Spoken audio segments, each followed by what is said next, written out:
Lakshmi creations Esakki Karvannan தயாரித்து இயக்கும் விமல் நடிக்கும் பரமசிவன் ஃபாத்திமா ஜூன் 6 முதல் திரையரங்குகளில். ஆச்சி பாதாம் ட்ரிங்க். ஆச்சி பாதாம் ட்ரிங்க் ஒன்னு வாங்குனா ஒன்னு free. Periyar Maniammai Institute of Science and Technology, Tanjavur. Aerospace Engineering with specialization in unmanned aerial vehicle. நம்ம ராஜேஷ் சாருடைய இறுதி பயணத்தில், அவருடைய கடைசி பயணத்தில் கலந்துக்கிட்டு அவருக்கு மரியாதை செலுத்தின அத்தனை நல்ல உள்ளங்களுக்கும் என் சார்பாகவும், ராஜேஷ் சாருடைய அவங்க சார்பாகவும், குடும்பத்தோட சார்பாகவும் உங்கள் எல்லாருக்கும் என்னோட பணிவன்பான நன்றியை தெரிவிச்சுக்கிறேன். ரொம்ப நன்றி. நீங்கள்லாம் இவ்வளோ சிறப்பு பண்ணிட்டீங்க.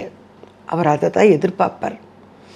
நம்ம ஒரு சின்ன விஷயம் செஞ்சால் கூட அது நல்ல விஷயமாக எல்லாருக்கும் போய் சேரணும்னு நினைக்கிற ஒரு நல்ல உள்ளம் அவர். நல்ல மனிதர். அந்த மனிதருக்கு இவ்வளோ பெரிய மரியாதைகள் நடந்தது பார்க்கும்போது எனக்கு ரொம்ப சந்தோஷமாக இருக்குது. ஒரு பக்கம் எவ்வளோ பெரிய சாதனை படைச்சிருக்கிறார், எவ்வளோ பேருக்கு அவர் நல்லவராக இருந்திருக்கிறாருன்னு அவருடைய கடைசி பயணம் எல்லாருக்கும் நிரூபிச்சுது. அதை பார்க்கும்போது ஒரு பக்கம் மகிழ்ச்சியாக இருந்தாலும் இதை அவர்கிட்டயே சொல்லணும்னு ஒரு உள்ளுக்குள்ளார தோணுது. சார் எல்லாரும் இப்படி வந்தாங்க சார், பேசினாங்க சார், உங்களை பார்த்தாங்க சார் அப்படின்னு சொல்லணும் போல இருக்காது, நடக்காது. ஆனால் அவர் உண்மையிலே தெய்வம் ஆயிட்டார். அந்த தெய்வத்துக்கு தெரியும் நீங்கள் இவ்வளோ தூரம் மரியாதை பண்ணவங்க. அந்த மரியாதையோட எப்பவுமே உங்கள் மனசுலையும் அவருக்கு அந்த மரியாதையோடவே இருந்துருங்க. நிறைய பேர் அவருடைய இறப்பு இப்படி நடந்தது, அப்படி நடந்தது, இதனால் நடந்ததுன்னு 1000 பேர் காரணங்கள் சொல்லலாம். அது எப்படி நடந்ததுன்னு கடவுளுக்கு தெரியும், ராஜேஷ் சாருக்கு தெரியும். நீங்கள் எல்லாமே ப்ராக்டிக்கலாக எதையுமே யோசித்து பார்க்கவே இல்லை. ஒன்றுத்தில் எடுத்து பார்க்கும்போது எனக்கு ரொம்ப வருத்தமாக இருக்குது, ரொம்ப வருத்தமாக இருக்குது. அவர் துடித்து அந்த மாதிரி இல்லைங்க, அந்த மாதிரிலாம் இல்லை. நம்ம விசாரிக்காமல் இருக்க மாட்டோம்ல. நான் பக்கத்தில் இல்லை, நீங்கள் உடனே கேள்வி கேட்பீங்க, நீங்கள் பக்கத்தில் இருந்து பார்த்தீங்களான்னு. நான் இல்லை, ஆனால் வந்தவுடனே கேட்போம்ல, என்ன நடந்தது, என்ன பண்ணார், ஏன் அப்படின்னு. உட்காந்து காஃபி சாப்பிட்டு அப்புறம் கிளம்பியிருக்காருன்னா என்னங்க, எங்கேங்க துடிக்கிறதுக்கு நேரம்? என்னங்க யோசிச்சு சொல்கிறீங்க நீங்கள்லாம்? அப்புறம் ஒரு சிலர் இன்னும் உங்ககிட்ட அவர் டிஸ்கஸ் பண்ண மாதிரியும் அவருக்கு ஏதோ ஒரு நோய் இருந்து, அப்படிப்பட்டவர் இல்லைங்க, ஒழுக்கமான மனுஷன். அவருக்கு என்ன நோய்? எல்லாத்தையும் ஃப்ராங்காக பேசுகிறார். அவர் எப்படி கருப்பாக முடி வச்சுக்கிறாரு, எப்படி அந்த ஸ்கின்னை வச்சுருக்காரு, எப்படி இந்த 75 வயசில் இளமையாக இருக்கிறாரு அப்படிங்கிறதெல்லாமே ஃப்ராங்காக எல்லார்கிட்டையுமே பகிர்ந்துருக்கிறாரு. யூடியூப்பில் ஒன்று விடாமல் பகிர்ந்துருக்கிறாரு.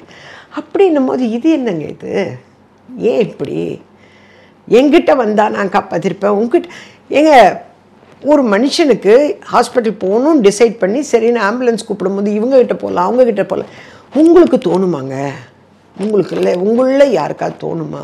யாருக்குமே தோணாதுங்க, எனக்கும் தோணாது. அந்த நேரத்துக்கு சரி ஆஸ்பத்திரிக்கு போகிறோம், அவ்வளவுதான். அதோடு நிறுத்திக்கலாமே தவிர இப்படி இருக்கும், அப்படி இருக்கும், அப்படி பண்ணார், அதை சொன்னார், வேண்டாம். அவருக்கு 2 பிள்ளைங்க இருக்கிறாங்க, பேரங்க இருக்காங்க, மாப்பிள்ளை இருக்கார். அவங்கள பற்றிலாம் நீங்கள்லாம் யோசிச்சிங்களா? நீங்கள் பேசிடுவீங்க. அந்த வலி அந்த குழந்தைக்கு பார்க்கும்போது யாரோ பார்த்துட்டு என்னம்மா அப்பாவை பற்றி இப்படி சொல்கிறாங்களேன்னு கேட்டால் அந்த பிள்ளையால் அந்த வலியை தாங்கிக்க முடியுமா? அந்த வலி எவ்வளோ பெரிய வலி. இப்போ தான் பெரிய இழப்பு. கண்ணை கட்டி காட்டில் விட்டா மாதிரி இருக்குதுங்க குழந்தைங்க.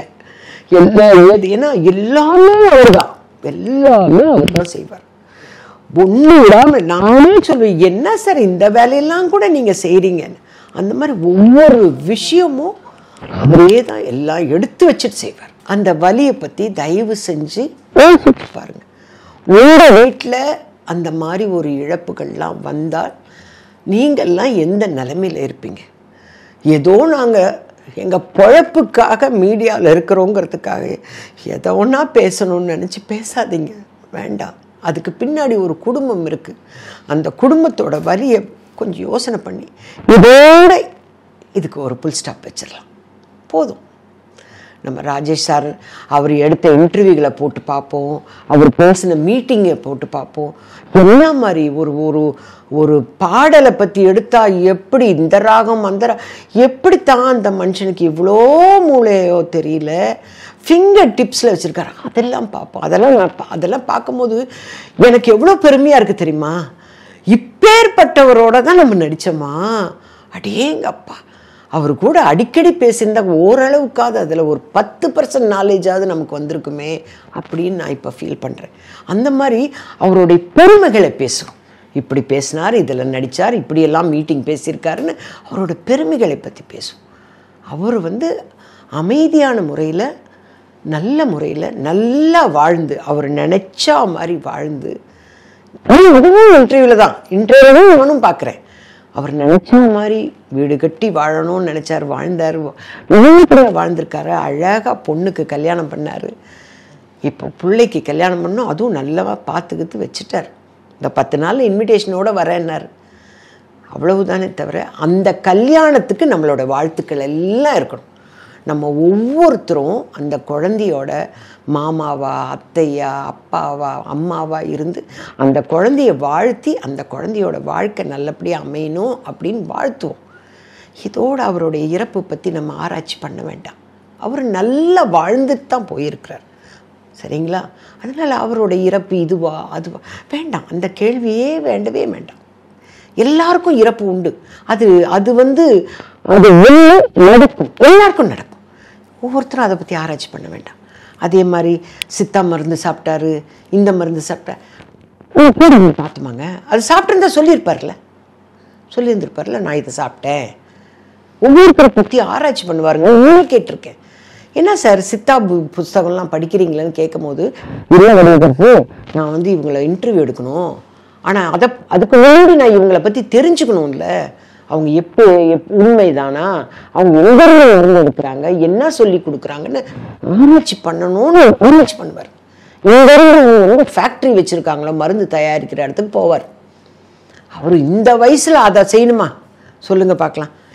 ஒருத்தரை இன்டர்வியூ எடுக்கணும்னா ஜென்ரலாக இப்போ ஒருத்தர் உட்காந்துருப்பார், என்னை கேள்வி கேட்பார், நான் பதில் சொல்வேன். அவர் என்னை பற்றி ஆராய்ச்சியெல்லாம் பண்ண மாட்டார், ஏதோ கூகுளில் என்னை பற்றி தேடி கண்டுபிடிச்சி. ஆனால் ராஜேஷ் அப்படி இல்லை. எனக்கு தெரிஞ்ச ராஜேஷை தான் நான் உங்ககிட்ட பகிர்ந்துக்கிட்டு இருக்கேன். நீங்கள் உடனே கேட்பீங்கன்னா நீங்கள் என்ன கூடவே இருந்தீங்க, இருக்கும்பொழுது அவர் என்ன செஞ்சாரோ அதை தான் நான் உங்கள்கிட்டலாம் பகிர்ந்துக்கிட்டு இருக்கேன். ஒரு பற்றியும் ஜோசியர் அப்படின்னா அவர் யார் என்ன, அவர் சொல்கிறது உண்மையான அவர் கரெக்டாக ப்ரெடிக்ட் பண்ணுறாராங்கிறதுக்கு டெஸ்ட் பண்ணுறதே என்ன தெரியுங்களா, அவரோட ஜாதகத்தை அவர்கிட்ட கொடுப்பார். இது ஜாதகம்னு சொல்லிக் கொடுக்க மாட்டார். சொல்லி கொடுக்காம இந்த ஜாதகத்தை பற்றி சொல்லுங்கள் பார்க்கலாம் அப்படின்னா இவருக்கு தெரியும் அவரை பற்றி என்னென்னு. அதெல்லாம் கரெக்டாக சொன்னேன், பரவாயில்ல, இந்த இதெல்லாம் கரெக்டாக சொல்கிறாங்க, சரி இவனை நம்ம கேள்வி கேட்போம், இவனை பற்றி ஒரு 4 பேருக்கு அறிமுகப்படுத்துவோம், ஜனங்களுக்கு அறிமுகப்படுத்தணுங்கிறதுக்காகத்தான் அவர் இதெல்லாமே செஞ்சார். ரஜினி சார் கூட சொன்னார், அவர் ஏதாவது ஒன்று புதுசாக கண்டுபிடிச்சிட்டாருன்னா அது 100 பேர் அதனால் பலன் அடையணும்னு எடுத்து கொடுப்பாரு. அந்த மாதிரி தான் எங்களுக்கும் ஷூட்டிங்கில் ஒரு தண்ணி கொடுத்தாரு, இந்த தண்ணி கொடுங்க, எப்பவுமே இளமையாக இருக்கலாம், உடம்புல இருக்க டாக்ஸின்லாம் போகணும் எங்களுக்கும் சொல்லி கொடுத்துருக்காரு. அதே மாதிரி மேக்கப் கலைக்கும் போது இந்த எண்ணெய் போடுங்க. ஏன்னா அது எதையுமே அவர் ஒன்றும் மார்க்கெட்டிங் பண்ணலை, அதை நல்லா புரிஞ்சுக்குங்க. நான் பேசும்போது ஏதோ அவர் மார்க்கெட்டிங் பண்ணாருன்னு நினச்சிக்காதீங்க. அவர் பயன்படுத்தி பார்த்துட்டு அவருக்கு நல்லா இருக்குதுன்னு ஏன் நம்ம கூட நடிக்கிற பொண்ணுங்களுக்கு சொல்லலாமே, பசங்களுக்கு சொல்லலாமேன்னு அப்படித்தான் எடுத்துன்னு வருவார். அதை கூட நான் ஒரு 3 மாதம் ஃபாலோ பண்ணுவேன், அதுக்கப்புறம் விட்டுருவேன். எதையுமே நீ சரியாக ஃபாலோ பண்ண மாட்டியா, முடியாது சார், உங்களை மாதிரி எண்ணெயெல்லாம் போட்டுட்டு உட்காந்துட்டு இருக்க முடியாது சார், அப்படித்தான் நாங்கள் சொல்லுவோம். எதையும் அவர் மார்க்கெட்டிங் பண்ணி அதனால் அவருக்கு ஒரு லாபம் அதெல்லாம் இல்லை. இது நல்லதாக இருக்கே, இது 4 பேர் தெரிஞ்சுக்கிட்டோம், அவங்களும் பயன்படுத்தினா நல்லது தானே நினச்சி தான் செஞ்சாரே தவிர இந்த மருந்து சாப்பிட்டாரு அந்த மருந்து சாப்பிட்டார் இதெல்லாம் நம்ம பக்கத்தில் இருந்து பார்க்காம அதெல்லாம் சொல்லக்கூடாது. அதை சாப்பிட்ருந்தாருன்னா அவர் வாய் நிற்காது, புரியுதுங்களா? அவர் வாய் நிற்காது, உடனே எடுத்து சொல்வார், இதுதான் இதுதான் இதுதான் அப்படின்னு எடுத்து சொல்வார். அப்படி சொல்லலைல்ல, இதை பண்ணுங்க அதை பண்ணுங்கன்னார். சார் நல்லா இருக்குது சார் இதெல்லாம் பண்ண, அப்படியா, வெரி குட், அப்போ நம்ம கண்டுபிடிப்பும் கரெக்டு தான் போல இருக்குது, அப்படி தான் சொல்வார். அதே மாதிரி இன்சிஸ்ட் பண்ண மாட்டார். ஒருத்தரை கம்பல் பண்ண மாட்டார். வடிவுக்கரசி இதை நீ பண்ணியே தீரணும் அப்படி சொல்ல மாட்டார். இதை நான் பண்ணேன், இப்போ நான் ட்ரிம்மாக இருக்கேன், இதை பண்ணேன். எல்லாமே ப்ராக்டிஸ் தாங்க. அவர் பயன்படுத்தினது எல்லாமே ப்ராக்டிஸ் தான். உடனே அவர் இதை சாப்பிட்டார் அதை சாப்பிட்டார் அப்படிலாம் சொல்லாதீங்க. அதனால தான் இது நடந்தது சொல்லாதீங்க. சரி, நம்ம எல்லாமே இமீடியட்டாக தலைவலி போகணுன்னு சாப்பிட்றோம், ஃபாஸ்ட் ஃபுட் மாதிரி. ஏன்னா பசிக்குது, உடனே ஃபாஸ்ட் ஃபுட்டு. நம்ம அம்மா ஊற வச்சு குத்தி அது செய்கிற வரையில் நமக்கு பொறுமை இல்லை. அது பாரம்பரிய ஃபுட்டு, இது ஃபாஸ்ட் ஃபுட்டு, அவ்வளோதான். பட் ரெண்டுமே உணவு தான். அதில் தெளிவாக இருங்க தயவு செஞ்சு. எனக்கு ராஜேஷ் சார் மாதிரி அந்த அளவுக்கு அறிவு கிடையாது. ஆனால் ஒரு மனுஷனை, நமக்கு தெரிஞ்ச ஒரு நல்ல மனுஷனை பற்றி தப்பு தப்பா சொல்லி அவர் இதனால தான் அதனால தான் சொல்லும் போது என்னால் மனசு தாங்கலை. எனக்கே மனசு தாங்கலையே, குழந்தைங்களுக்கெல்லாம் எவ்வளோ வலியாக இருக்கும். ஐயோ அப்பா இப்படி இல்லையே, ஏன் அப்பாவை பற்றி இப்படிலாம் பேசுகிறாங்கன்னு அந்த பிள்ளைங்க உள்ளே அதுவும் யார்கிட்ட ஷேர் பண்ணுங்க. யோசிச்சு பாருங்க, அம்மா இருக்காங்களா ஷேர் பண்ணுறதுக்கு, அப்பா இருக்காங்களா? எல்லாத்தையும் இழந்துட்டு அந்த வலியோட வேதனையோடு இருக்கிற பிள்ளைங்களுக்கு நீங்களும் நிறைய வலியை கொடுக்காதீங்க. உங்ககிட்ட நான் கெஞ்சி கேட்டுக்கிறேன். இதோட நாங்கள் போடுறதுக்கு காரணமே நீங்கள் செஞ்ச மரியாதைக்கு உங்கள் எல்லாருக்கும் நன்றியை தெரிவித்து அதோடு விட்டுருங்க. அவரை பற்றி பெருமையை பேசுங்க. அவர் பண்ண மீட்டிங்கை பற்றி பேசுங்க, பெருமைகளை பேசுங்க. இறப்பை பற்றி ஆராய்ச்சி வேண்டாம். எல்லாருக்கும் நடக்கிறது தான், அதனால் அதை பற்றி ஆராய்ச்சி வேண்டாம். இப்போ நம்ம ஆராய்ச்சி பண்ணி போட்டு வர போகிறோமா மறுபடியும்? சொல்லுங்கள். நம்ம ஆராய்ச்சி பண்ணுறோம், இதை பண்ணி நான் கூப்பிட்டு வரேன்னு சொல்லுங்கள், அது நடக்குமா? இல்லை. அப்போ எதுக்கு அதை பற்றி ஆராய்ச்சி பண்ணணும்? வேண்டாம். தயவு செஞ்சு விட்டுருங்க. ஆண்டி சொன்ன மாதிரி அப்பாவோட இந்த தவறான கருத்துக்களை எதுவும் அவரோட மரணத்தை பற்றி பேசி எங்களுக்கு இன்னும் வலியை கொடுக்க வேண்டாம். அவரோட கடைசி பயணத்தில் அத்தனை மக்கள் கலந்துக்கிட்டு மரியாதை செலுத்தினீங்க, அதுக்கு உங்களுக்கு ரொம்ப நன்றி. அப்பாவை பற்றி எல்லாரும் பெருமையாக பேசுகிறத கேட்குறப்போ சந்தோஷமாக இருக்குது. ஆனால் அதே மாதிரி இப்போ அவரோட இறப்பை பற்றி தப்பாக பேசுகிறது ரொம்ப வேதனை அளிக்குது.